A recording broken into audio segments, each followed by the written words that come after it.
Thank you यार, तुम लोगों ने वीडियो पे बहुत प्यार दिया, बहुत अच्छे व्यूज़ आपने दिए। आई थिंक आपको वीडियोस पसंद आ रहे होंगे। उसी सीरीज में हम लोगों ने नेक्स्ट चैप्टर स्टार्ट किया है, that is called the money and banking. तो बेसिक तौर पर हम लोग अगर मनी की बात करते हैं तो मनी के बारे में आपको पता है कि मनी एक्चुअल में है क्या। आप मार्केट में गए, कुछ भी आपको परचेज करना है, उसके एवज में आप कुछ पैसे पे करते हैं। मतलब अगर हम लोग मनी का प्रॉपर एक डिफाइन की बात करें तो money is basically act as an medium of exchange. तो let's begin. First topic is the money. तो मनी की जब हम बात करेंगे तो money is a thing. Money क्या है? मनी इज अ थिंग जिसका हम यूज कहां करते हैं? बेसिक तौर पर, बेसिक तौर पर आप इसका यूज कर रहे हैं मीडियम ऑफ एक्सचेंज में।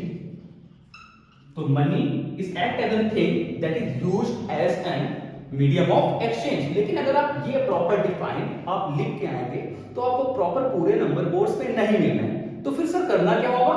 इसके आगे हम लोग एक टॉपिक और ऐड करते हैं, that is called the functions. और मनी के बेसिक तौर पर कितने फंक्शंस है? 5 फंक्शन है। और पहला फंक्शन हम लोग डिफाइन में पढ़ चुके हैं। पहला फंक्शन क्या था? Medium of exchange. तो फंक्शन में पहला तो हम लोग यही लिख लेते हैं, मीडियम ऑफ एक्सचेंज। दूसरा फंक्शन क्या है सर? दूसरा function is called the measure of value. याद रखना, यहां पर एक कॉन्सेप्ट तुम्हारा कंप्लीट हुआ, वो क्या? ये मनी के कौन से फंक्शन हैं? ये मनी के हैं प्राइमरी फंक्शंस। और मैंने ऐसा क्यों लिखा? क्योंकि आपको याद रहेगा एम और एम के दो फंक्शंस हैं। पहला फंक्शन मीडियम एक्सचेंज, दूसरा फंक्शन मेजर ऑफ वैल्यू। और ये दोनों फंक्शन किस फंक्शंस में आते हैं? Primary functions of money. तो बोर्ड के लिए ये भी टॉपिक बहुत इंपॉर्टेंट है। वो क्या कि अगर बोर्ड आपसे पूछे what is the primary functions of money, तो आपको यही से पता चल गया first is the medium of exchange and second is the measure of value. तो सेकेंडरी फंक्शंस भी होते हैं। सेकेंडरी फंक्शन कितने होंगे? 3 फंक्शन होंगे। पहला फंक्शन इसमें लिख दो, स्टोर ऑफ वैल्यू। दूसरा function transfer of value and third function standard of deferred payments. अब ये जो आपने 3 फंक्शन पढ़े, ये तीनों फंक्शन किसके पार्ट हैं? ये तीनों फंक्शन है सेकेंडरी के पार्ट। मतलब what is the secondary function of money? First is the store of value, second is the transfer of value and third is the standard of deferred payment. तो ये topic आपका clear हुआ। Means अगर आपसे वो पूछे money का define, तो money is the thing that is basically used for the medium of exchange, measure of value, store of value, transfer of value and standard of deferred payments. लेकिन अगर board में आपसे पूछ रहा है what is the primary function of money, तो आप क्या लिखेंगे? Medium of exchange and method of value. और अगर बोर्ड में आपसे पूछ रहा है सेकेंडरी फंक्शन ऑफ मनी, तो आप बेसिक तौर पर 3 लिखेंगे। First is the store of value, second is the transfer of value and third is the standard of deferred payments. Got it? जल्दी से आप नोट्स बनाओ, 2 सेकंड के अंदर मैं आगे कंटिन्यू करता हूं। ओके, फर्स्ट टॉपिक मनी हो गया, सेकंड टॉपिक फंक्शंस हो गया, थर्ड टॉपिक हम स्टार्ट कर रहे हैं बार्टर सिस्टम। मतलब जब मनी इंट्रोड्यूस नहीं हुई थी तो हम क्या फॉलो कर रहे थे? हम बार्टर सिस्टम को फॉलो कर रहे थे। और सर बार्टर सिस्टम क्या था? ऐसा सिस्टम जहां पर हम एक्सचेंज करते थे गुड्स फ्रॉम द गुड्स, जहां पर हम एक्सचेंज कर रहे थे कमोडिटी फ्रॉम द कमोडिटी। तो बार्टर सिस्टम वो सिस्टम था जहां पर हम गुड्स के बदले गुड्स एक्सचेंज कर रहे थे। That's why it is called the C2C economy.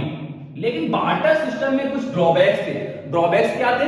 जो यहां पर फंक्शन हम सही तरीके से परफॉर्म कर पा रहे मनी में, वो फंक्शन ना बार्टर सिस्टम में सही तरीके से परफॉर्म नहीं कर पा रहे थे। यही रीजन था कि बार्टर सिस्टम को हमने कंटिन्यू नहीं किया और हमने कंटिन्यू किसको किया? मनी को किया। डन। तो फर्स्ट टॉपिक मनी समझ गए, मनी के फंक्शन समझ गए, मनी के 2 फंक्शंस कौन कौन से थे? प्राइमरी फंक्शन समझ गए, सेकेंडरी फंक्शन समझ गए। उसके बाद हमने ये भी पढ़ी है कि बार्टर सिस्टम क्या था?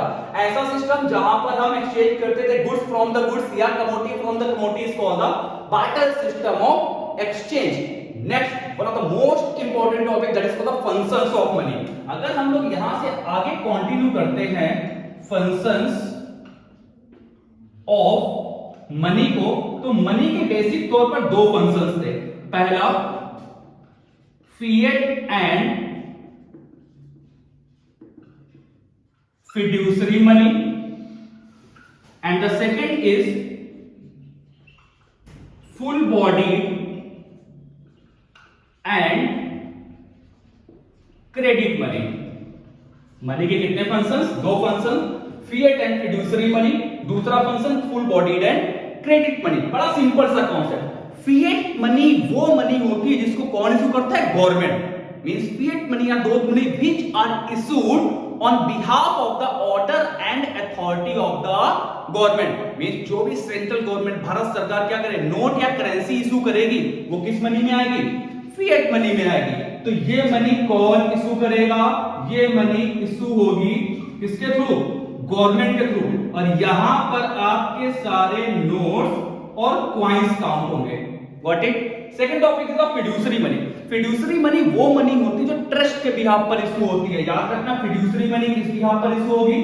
ट्रस्ट के बिहाफ पर इशू होगी। और इसका एग्जांपल आप ले लो, चेक। मींस ऐसी मनी जो इशू होगी ट्रस्ट के बिहाफ पर, और ट्रस्ट कहां पर होगी? चेक के फॉर्म में। क्योंकि कोई अगर हमें चेक के थ्रू पैसा पे करता है तो हमें ये श्योरिटी, हमें ये ट्रस्ट होना चाहिए कि जो पैसा हमें दे रहा है, जो हमें चेक दे रहा है, उसके अकाउंट में उतना सफिशिएंट पैसा है कि नहीं। लेकिन फिएट मनी में ऐसा कुछ नहीं है। हमने 10 का नोट निकाला, 10 के नोट के एवज में हमने कुछ भी शॉप से जाके क्या किया? परचेज किया। Is called the fiat money. Next topic बहुत इंपॉर्टेंट है यहां पर, फुल बॉडीड और क्रेडिट मनी। देखो ऐसी मनी, रमन यार 10 का सिक्का दो मुझे तुम, मेरे भरता रहन दो यार तुम। ये 10 का सिक्का दिख रहा है? ओके। अगर इस 10 के सिक्के को हम मार्केट में चलाएं तो डेफिनेटली 10 रुपए के एवज के अकॉर्डिंग हम कोई भी कमोडिटी परचेज कर सकते हैं। क्लियर? लेकिन अगर इसको मेटेलिक फॉर्म में मैं बेचूं, इसको मेल्ट कर दूं, इसको आग में मेल्ट हम कर दें, मेल्ट के बाद जो इसका मेटल है, अगर उसको भी बेचने पे मुझे 10 रुपए मिल जाए, is called the full bodied money. Means ऐसी मनी जिसकी metallic value means commodity value means intrinsic value. Commodity value को हम और क्या बोलते हैं? Intrinsic value. किसके इक्वल हो? मनी वैल्यू के। मनी वैल्यू मतलब फेस वैल्यू के। मींस ऐसा कॉन्सेप्ट जहां पर, याद रखना, मनी वैल्यू किसके इक्वल है? कमोडिटी वैल्यू के। याद यहां पर एक चीज और रखना, eight the time of issue. Clear बात? मतलब जिस टाइम पर ये 10 का सिक्का इशू हुआ, करेंसी प्रिंट हुई ये वाली, उस टाइम पर अगर आपकी मनी वैल्यू आपकी कमोडिटी वैल्यू के इक्वल है, is called the full bodied money. और मैंने अभी आपको एग्जांपल दिया, जो भी आपके पास कॉइंस हैं उसकी मनी वैल्यू और जो उसमें कमोडिटी लगी बनने में, अगर दोनों की वैल्यू इक्वल है, is called the full bodied money.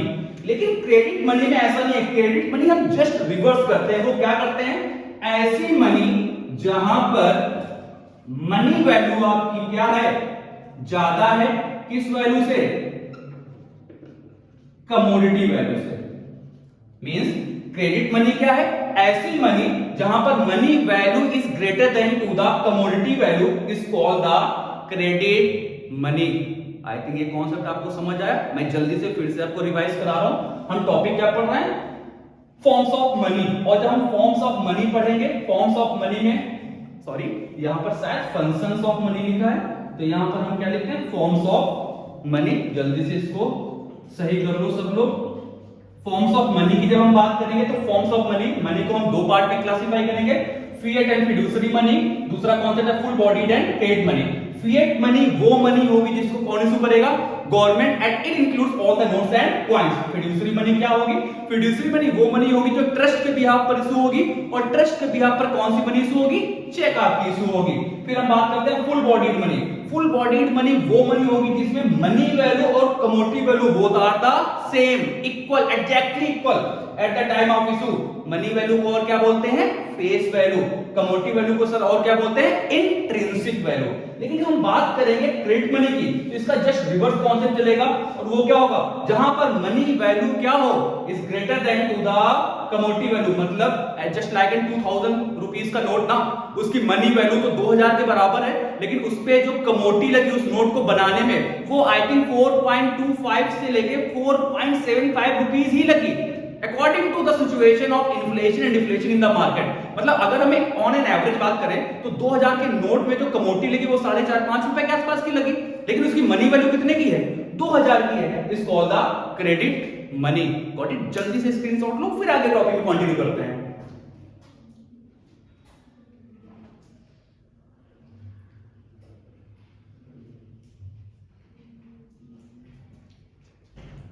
Okay चलो फिर इसी के आगे और कंटिन्यू करते हैं। नेक्स्ट टॉपिक एक बहुत इंपॉर्टेंट आएगा and that is for the supply of money. ये टॉपिक आपके लिए बहुत कंफ्यूजिंग रहता है और आप शायद समझ नहीं पाते कि सप्लाई ऑफ मनी में सर किसका पैसा काउंट करना है। क्लास 11th में आपने पढ़ा था सप्लाई। सप्लाई का स्टॉक कॉन्सेप्ट है, मतलब अगर किसी भी गुड्स की आपको सप्लाई करनी है तो उस गुड्स का पर्टिकुलर आप क्या मेंटेन करेंगे? स्टॉक। तो पहले तो हम यही लिख लें, सप्लाई क्या है? एक आपका स्टॉक कॉन्सेप्ट है। क्लियर? और स्टॉक कौन? जनरल पब्लिक का। स्टॉक किसका? जनरल पब्लिक का at a point of time. Means supply of money में किसका पैसा काउंट होगा? जनरल पब्लिक का ही पैसा काउंट होगा at a point of time. जो मनी के सप्लायर्स हैं, जो मनी प्रिंट कर रहे हैं, उनका पैसा सप्लाई ऑफ मनी में काउंट नहीं होता। आपका कंफ्यूजन शायद आज दूर होगा। Supply of money is the stock concept held by the people of a country at a point of time. कौन इसको हेल्ड करता है? People of the country. क्योंकि आपके पास भी कुछ रुपए हैं और मेरे पास भी कुछ रुपए हैं, तो स्टॉक मनी का कौन मेंटेन कर रहा है? हम लोग कर रहे हैं। यहां पर जो सप्लायर्स है मनी के, वो पैसा सप्लाई ऑफ मनी में ट्रीट नहीं होता है। श्योर? तो सर डिफाइन करेंगे supply of money the stock concept held by the people of a country at a point of time. Supply of money never treated of the money of suppliers of money. वहां पर जो भी money के suppliers हैं, उनके पैसे को हम सप्लाई ऑफ मनी में काउंट नहीं करते। Done? Sure?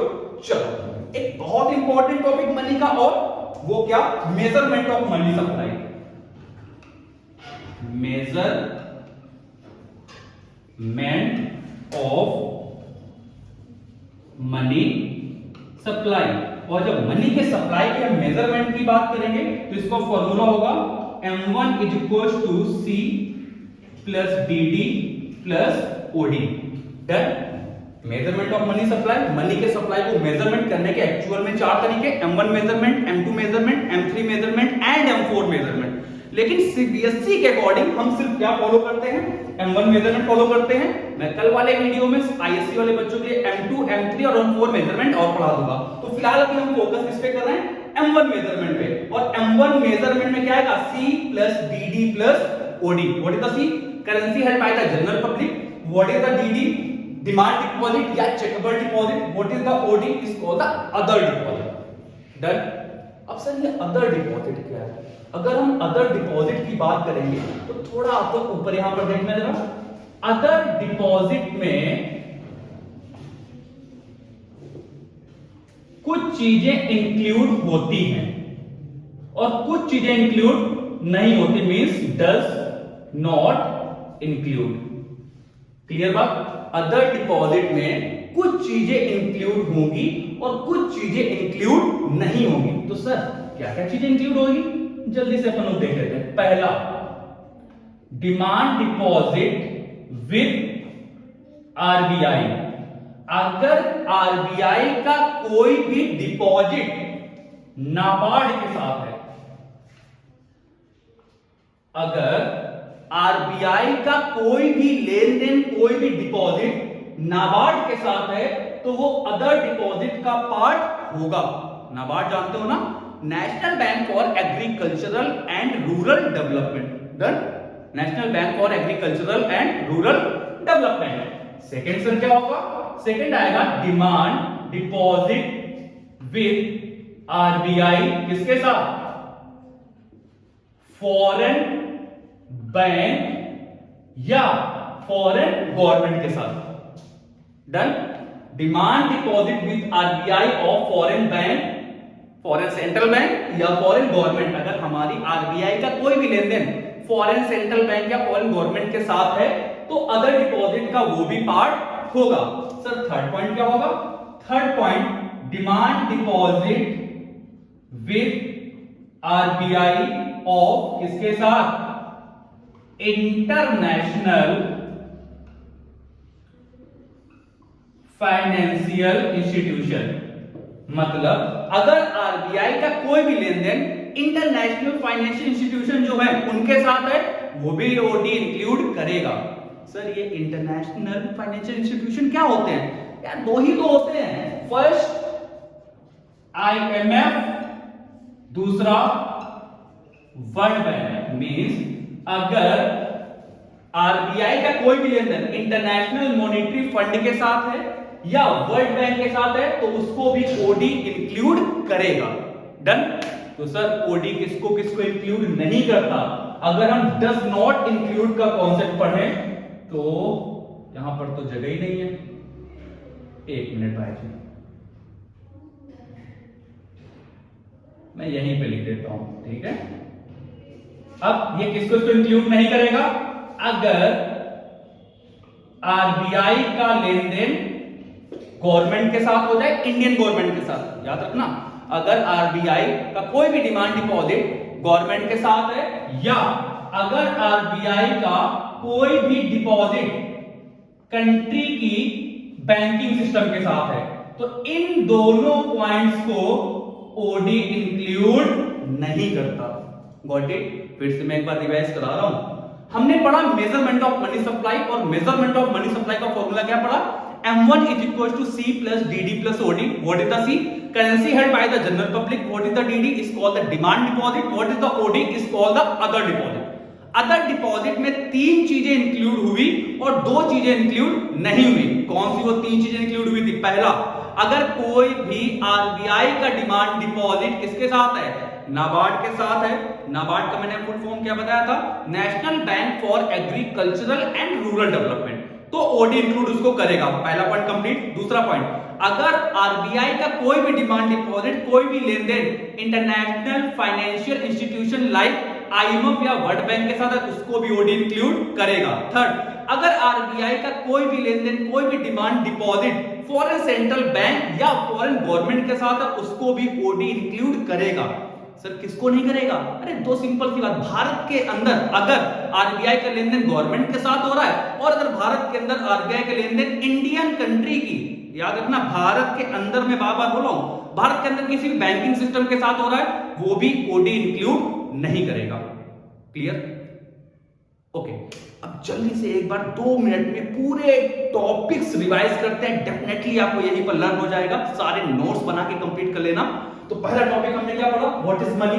Money is a thing that is basically used as a medium of exchange. फिर अगर हमने फंक्शंस की बात करी तो मैंने फंक्शंस को यहीं पर कैटेगराइज कर दिया। क्या? प्राइमरी फंक्शन और सेकेंडरी फंक्शन। प्राइमरी फंक्शन में मैंने दो एम के फंक्शन डाल दिए, तो बोर्ड में आपको याद करने में बड़ी आसानी रहेगी। एम वाले जो फंक्शंस है वो प्राइमरी हैं, उसके अलावा जो फंक्शंस है वो सेकेंडरी हैं। तो एम वाले कौन से दो फंक्शन थे? Medium of exchange, measure of value. तो सर इसके अलावा कौन से फंक्शन थे? वो हमारे सेकेंडरी फंक्शन के पार्ट थे। पहला स्टोर ऑफ वैल्यू, दूसरा transfer of value, third is the standard of deferred payment. लेकिन तुम लोग याद रखना, जब भी हम मनी का डिफाइन लिखेंगे तो मनी के डिफाइन में उसके फंक्शंस भी आपको ऐड करने हैं, तभी आपको full out of full marks मिलेंगे। डन? सर हम मनी के पहले क्या पढ़ते थे, क्या फॉलो करते थे? Debit of exchange is called the barter system, जहां पर हम क्या करते थे? कमोडिटी टू कमोडिटी एक्सचेंज करते थे। लेकिन हम बार्टर सिस्टम को कैरी नहीं कर पाए। क्यों नहीं कर पाए? क्योंकि आज के टाइम पर ये जो फंक्शंस हम पढ़ते हैं ना, इन फंक्शंस को एफिशिएंटली बार्टर सिस्टम परफॉर्म नहीं कर पा रहा था। नेक्स्ट टॉपिक सर हमने क्या पढ़ा? Forms of money. Forms of money को हमने दो पार्ट में क्लासिफाई किया। एक हमने पढ़ा क्या? Fiat money. दूसरा हमने क्या पढ़ा? Fiduciary money. फिएट मनी वो मनी होती है जो कौन इशू करता है? गवर्नमेंट इशू करती है, और it includes all the notes and coins. Sir fiduciary money क्या था? फिड्यूसरी मनी वो मनी होती है जो ट्रस्ट के बिहाफ पर इशू होगी, और ट्रस्ट में हम कौन सी करेंसी यहां पर इंक्लूड कर लेते हैं? चेक। नेक्स्ट टॉपिक सर हमने क्या पढ़ा? हमने पढ़ा full bodied money and credit money. याद रखना, फुल बॉडीड मनी वो मनी है जिसमें metallic value means commodity value exactly equal है किसके, मनी वैल्यू के eight the time of issue. ये बहुत जरूरी बात है, eight the time of issue, क्योंकि जब करेंसी मार्केट में सर्कुलेट होगी यार उसमें भी कुछ ना कुछ डेप्रिसिएशन लगेगा, कुछ ना कुछ उसका मेटेलिक वैल्यू क्या होगी, कम। तो eight the time of issue लिखना या बोलना बहुत जरूरी है। क्रेडिट मनी क्या होगी सर, ऐसी मनी जहां पर मनी वैल्यू क्या है, ग्रेटर देन किससे, कमोडिटी वैल्यू के, इज द क्रेडिट मनी। और एग्जांपल मैंने क्या दिया, 2000 रुपीस का नोट, क्योंकि उसकी मनी वैल्यू क्या है 2000, लेकिन जो मेटल लगा, जो कमोडिटी लगी, जो पेपर लगा, वो 2000 की वैल्यू का नहीं है। नेक्स्ट टॉपिक हमने क्या पढ़ा, सप्लाई ऑफ मनी। और सप्लाई ऑफ मनी क्या होता है, स्टॉक कॉन्सेप्ट होता है, और stock of money held by the, ये कॉन्सेप्ट याद कर लो, ये कॉन्सेप्ट आपके लिए बहुत प्रॉब्लम देता है। Stock of money held by the people of a country at a point of time, मतलब जो हम लोगों के पास पैसा होता है मनी में, वही पैसा सप्लाई ऑफ मनी में काउंट होता है। जो सप्लायर्स ऑफ मनी है उनका पैसा मनी सप्लाई में काउंट नहीं होता। तो डिफाइन कर क्या लिखेंगे, supply of money the stock concept held by the people of a country at a point of time. जो सप्लायर्स होंगे मनी के, उनका पैसा सप्लाई ऑफ मनी में ट्रीट नहीं होता। डन। अब आपने कहा था मनी की सप्लाई होगी, हम कैसे मेजर करेंगे, हमने कहा मनी की सप्लाई को मेजरमेंट करने का फॉर्मूला क्या है, M1 = C + BD + OD। IC वाले बच्चों परेशान मत होना, आगे वाले मेजरमेंट में कल आपको पढ़ाने आ रहा हूं, डोंट वरी। तो आज हम लोग M1 मेजरमेंट पढ़ लेते हैं, M2 M3 M4 हम लोग नेक्स्ट वीडियो में पढ़ेंगे। तो M1 मेजरमेंट क्या था, C + DD + OD। What is the C, that is for the currency held by the general public. What is the DD, is for the demand deposit. Demand deposit को और क्या बोलते हैं, checkable deposit. And what is the OD, is for the other deposit. Sir ये other deposit क्या है, हमने कहा बेटा अदर डिपॉजिट में तीन चीजें इंक्लूड होती हैं और दो चीजें इंक्लूड नहीं होती। कौन सी तीन चीजें इंक्लूड होगी, एक, अगर आपका डिमांड डिपॉजिट आरबीआई का नाबार्ड के साथ है वो इंक्लूड करेगा। अगर आपका demand deposit with RBI of foreign bank या फॉरेन गवर्नमेंट के साथ है वो भी ओडी इंक्लूड करेगा। और अगर आरबीआई का कोई भी demand deposit international financial institution के साथ है वो भी ओडी इंक्लूड करेगा। सर इंटरनेशनल फाइनेंशियल इंस्टीट्यूशन कौन कौन से होते हैं, बेसिक तौर पर हम बात करते हैं आईएमएफ और वर्ल्ड बैंक की। सर ये आईएमएफ का फुल फॉर्म क्या है, international monetary fund. Done. I think आपको समझ आया होगा। तो जल्दी से आप सबसे पहले तो स्क्रीनशॉट ले लो और कल के लिए आप लोग नोट्स बिल्कुल प्रिपेयर करके रखना। कल वाले वीडियो में हम लोग M2 मेजरमेंट पढ़ेंगे, M3 मेजरमेंट पढ़ेंगे, M4 मेजरमेंट पढ़ेगे। स्टैटिक और डायनामिक फंक्शंस भी कुछ मनी की होती है, बैंक मनी वगैरह क्या होती है, तो जो छोटे छोटे कॉन्सेप्ट है वो पढ़ेंगे और नेक्स्ट वीडियो में कंटिन्यू करेंगे बैंकिंग से। ओके, तो अगर आपको वीडियो पसंद आया तो please like, subscribe and share. Okay, thank you.